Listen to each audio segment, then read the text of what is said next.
A cada semana, uma entrevista mostrando o que você faz para o desenvolvimento da sua cidade e região. A sua colaboração, a sua participação, as suas ideias, a sua realização. Atitude Empreender. Seja bem-vindo ao Atitude Empreender. E hoje o nosso convidado é Silvio José Ferreira, da SJ Associados, a empresa que é referência no setor da administração da força de trabalho, consultoria empresarial completa e auditoria. E além disso, Silvio também empreende em outras áreas, como a produção de café, cachaças e laticínios. Seja bem-vindo, Silvio. Obrigado, doutor. Silvio, conta pra gente como foi seu início, como você estudou, por que você escolheu essa carreira que acabou culminando em se transformar num grande gestor. Nasci em Poços de Caldas, né? Já numa época que não tinha tantas oportunidades, né? Quem conseguiu um serviço de auxiliar de escritório, na época não existia trabalho. Na Drogasil, por exemplo, era um grande trabalho de auxiliar de escritório, né? Tinha que ter datilografia, aquele negócio todo, né? E isso estou falando de 75, 76. E depois disso aí, foram surgindo outras oportunidades. Eu iniciei no comércio, né?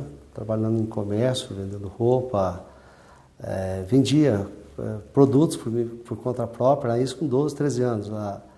Na época, a legislação não proibia trabalhar. O meu registro em carteira, com 13 anos, já tem basicamente 40 anos de carteira, né? de trabalho, né? De INSS. E aí nasceu aquela vontade de trabalhar. Não existia a faculdade de Poços de Caldas, né? A faculdade só veio em 77, 78, que foi a faculdade de filosofia. O Monsenhor Trajano Barroca que trouxe a faculdade para Poços de Caldas, né? E era muito difícil, poucas pessoas tinham acesso à faculdade. Hoje é fácil, né? Faz pela internet, né? IAD, ensino à distância. E meus pais eram sempre trabalhando também para manter a casa, manter a gente. Não tinha condições pouca gente estudar. E eu tive a oportunidade de fazer a faculdade de administração ainda cedo. Fiz lá o Monsenhor Trajano me deu o curso de contabilidade no curso técnico, depois fiz administração, fiz ciências contábeis. Quando eu fui fazer pós-mestrado, eu já tinha recurso próprio, né? Fez uma linha de acúmulo de conhecimento, então numa época era bastante difícil estudar, né? Muito então, difícil. Acreditou que estudando era o caminho, né? Investiu bastante garra, tempo, né? E provavelmente associado a isso, trabalhando, né? Não teve oportunidade de só estudar, né? Fez essa associação, mas reunindo tudo isso, acabou resultando em se tornar um grande empreendedor, né? Então hoje você, além de ter a sua empresa, né, você atua dentro de um segmento que você apoia aquelas pessoas que são empreendedoras. Na verdade, eu costumo dizer que eu ensino as pessoas a ganhar dinheiro. É, isso aí. E como é que surgiu a ideia, então, de montar uma empresa voltada para esse segmento? Eu trabalhei muitos anos no departamento de água, tive o Dr. Norberto como uma referência, ele organizou todo o departamento de eletricidade, né? Nomenclatura de rua, borderô, e ele levou para o departamento de água. E ali ele iniciou, eu fui aprendendo com ele, sabe, como organizar uma empresa. E tudo que hoje existe nesses departamentos ainda é base deixado por ele, né? Já partiu, é uma grande pessoa, tem uma grande referência. E depois, com o conhecimento, fui para o banco. Na época, banco era o top de trabalho, né? A linha administrativa era o melhor lugar para trabalhar, né? Muito, muito bom. Porque a inflação era alta, né? Os banqueiros, se hoje ganham dinheiro, na época eles ganhavam muito mais. E não tinha informática, era tudo manual, né? Então eu tive a oportunidade de fazer curso de programação e aprendi na época não existia microcomputador, ainda eram os mainframes, os mini computadores que são acima dos micro. Comecei a trabalhar e desenvolver produtos no banco, cheguei à gerência, chegamos a desenvolvimento de produtos dentro do banco que eu trabalhava. E cheguei à diretoria, rodei o Brasil e aprendi. Só que aí entrou a informática. Quando o Collor entrou, ele tirou a reserva de mercado, né, porque até no governo Collor não podia comprar computador, importar nada, as pessoas físicas. Ele liberou. Na hora que liberou, os bancos começaram a investir mais em informática e a agência que eu trabalhava tinha 130 funcionários e foi diminuindo. Hoje a gente passa lá, tem 20 funcionários. Então eu falei assim, agora é a hora de eu sair, aproveitar o momento. Comecei a trabalhar na área de informática, né? Criei uma software house e com a experiência que eu já tinha em analisar as empresas, as pessoas jurídicas, eu pensei, olha, vou levar essa experiência para as empresas, né? Como fazer para elas terem crédito, como fazer para analisar, né? Para ter lucratividade, né? Aliei o que eu aprendi na faculdade, no pós, no mestrado, e é um sacerdócio. E quando você começou a empresa, você contava com quantas pessoas? 2 pessoas, né? Eu não tinha aquela experiência ainda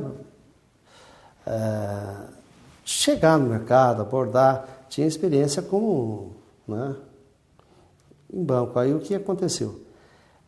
Peguei um senhor que já tinha da Paes de Barros, né, uma antiga consultoria Paes de Barros, aí ele falou assim, olha, as empresas dessa forma, não, mas não pode ser assim, porque é dessa forma. Fui trocando informações. Uma coisa legal que a gente aprende, por exemplo, em mestrado é o debatedor e o apresentador, né?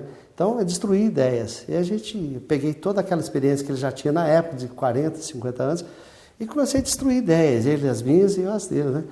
E a gente foi levando isso para as empresas. Pegamos uma época difícil. Hoje o pessoal fala que tem crise, mas eles não sabem o que é crise. Crise, ela com inflação de 20%, 30%, 40%, né? Até mais, né? Chegando então, até 80%. A pessoa tinha uma dívida de R$10.000 no início do mês, no final do mês era R$14.000.